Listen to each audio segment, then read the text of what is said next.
Hi everybody, happy Friday night. Lisa King here, Lisa K's Plate, Pampered chef consultant, sort of. Just want to show you, dinner could be quick, it could be easy, especially when you're lazy. Nothing to making a pizza. I like to make my own dough, but like I think Publix has the best. They have it rolled out already if you really don't want to go that far. Or they have these balls of dough. This one is Parmesan seasoned pizza crust. So we've used this once and it was really good. So all you want to do is put it on a floured surface because it's a little sticky. And keep it out for like an hour before you're going to cook it, because then it's a lot more pliable, it moves better, stretches better. And if you're finding that it's not stretching enough, give it a little bit more time to rest. So the easiness of it, seriously, I am being extra lazy today. So I bought the pie crust, I bought sauce, even pizza sauce, Del Rosso. Buy whatever one you want. We're gonna have pepperoni pizza tonight, so I got pepperoni, mozzarella cheese, Parmesan cheese, and seasoning. Seriously, it's that easy. So we're gonna start. Put flour on your hands so your hands don't stick, and you just want to use your fingers and keep kind of stretching the dough to make it more of a circle shape. You can even pick it up, let gravity take it. Just hold it lightly. Don't put your fingers through it. You don't want to crush all these beautiful bubbles in here. That'll keep your dough nice and light. And just keep pressing outward from the center out. Center out. And what we're going to do, once we get it to somewhat decent size, we're going to put it on the pizza stone. This is the new Pampered Chef RockCroc. Well, it's not new, but I haven't used it often. This one is awesome because it can go on the stovetop, it could go on the grill, it could go in the oven. I want to say it could go in the freezer too. So you could do like rolled ice cream on it. It's really versatile. All I did, because I'm going to cook it in the, on the stove first and then the oven, I put oil on it. And I used today garlic infused olive oil. And I used a silicone brush and I just brushed the whole entire surface. And especially if you haven't used it before for the first time, put olive oil on it until it starts getting seasoned better. So that's all I did. I heated up the sauce. I don't think it could be any easier than this. So once you get it kind of rolled out to the thickness that you want to, you could do a small pizza if you don't want to keep making it a larger pie, but it'll rise again. So we're going to put it on the pan, and it's not going to fill the whole pan. We're going to let it sit there for like 10 minutes and let it rise. So I'll show you that when we get that far. Can I ask you a quick question? Yeah. Can you do that twirly stuff? No. Toss it up in the air and twirl it? Can you do that? I am not that professional. What kind of Italian are you? As Robert says, I'm a fake Italian. Fake Italian. But when we moved here from New Jersey, I could not find pizza. I could not find cannolis. Couldn't find a lot of things. So that's kind of when I started learning to cook. I watched a lot of videos. I took some classes. Yay! Everybody bark! Is it still going? Yeah. Oh boy. Alright, so anyway. So look how much bigger this dough is getting. And two, I like the Pillsbury crust. I mean, don't get me wrong, especially if you're really in a jam. But fresh dough just needs better. It pulls better. It tastes better. But the Pillsbury one is fine too. You know, do what you're used to until you get the hang of it. But, you know, this one's getting fairly large. So what I did before I even started this, I turned the oven on to 450 and I turned the air down really low because my little house is very hot. And then I put the stone on the stove top so that it could just kind of warm up from the heat just from the oven. And that'll also help the dough rise a little bit more.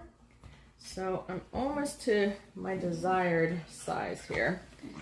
And once it's on the pizza stone and rises a little bit more, we'll stretch it out even more.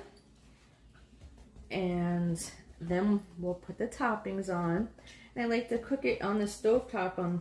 I usually do it in a cast iron pan. So this is going to be my first go with this RockCroc on the stove. So we'll cook it for a few minutes. I think maybe 7 minutes. And it'll help the crust get nice and crusty on the bottom. And then we will pop it in the oven. Probably I'm going to start at 13 minutes and test it from there and see if it's cooked to our desired crispiness. We like it crunchy. All right, so I'm going to stop here. I'm going to put it over here. Robert, can you follow me over to the crock?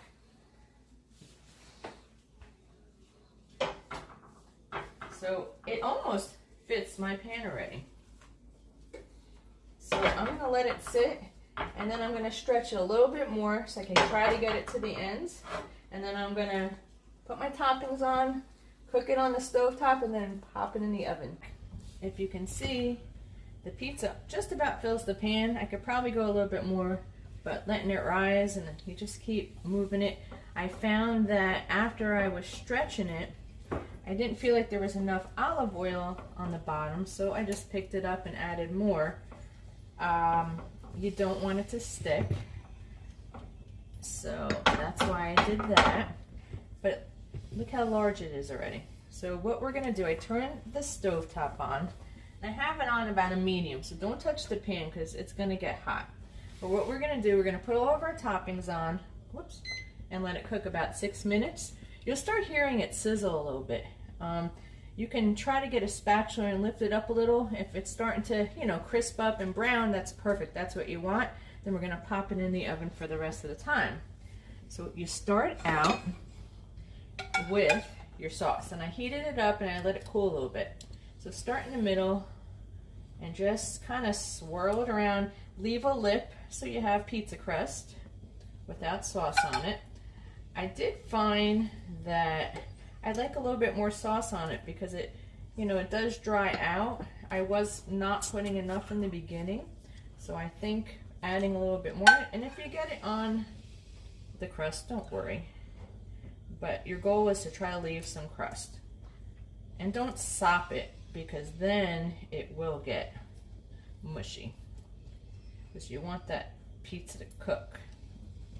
Okay, so that's about all I'll use. I'm going to take off a little bit to just get on the pan. Okay, so then you put what you like on it. There's no right way, no wrong way. So I like to put a little Parmesan cheese, and you're going to just sprinkle that around. You could, gosh, there's so many toppings for a pizza. Put whatever you want. We were going to do sausage, but I didn't feel like cooking sausage, so I'm trying to show you, you don't have to do a lot of work to make a pizza. Right, Rob? Right.